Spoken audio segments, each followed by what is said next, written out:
How to add someone to a group text in your iPhone. If you're struggling to find out how to add someone, this video is for you.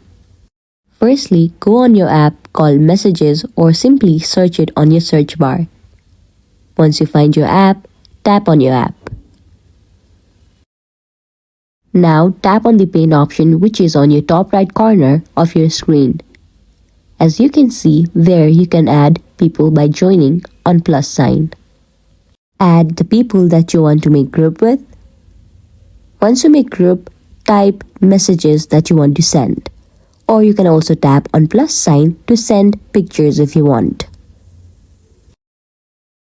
Once you type your message, hit on the arrow button which will automatically send your message and create a group. In this way, you can add someone or also create a group. If you found my video helpful, please give big thumbs up and subscribe to our channel. Thank you.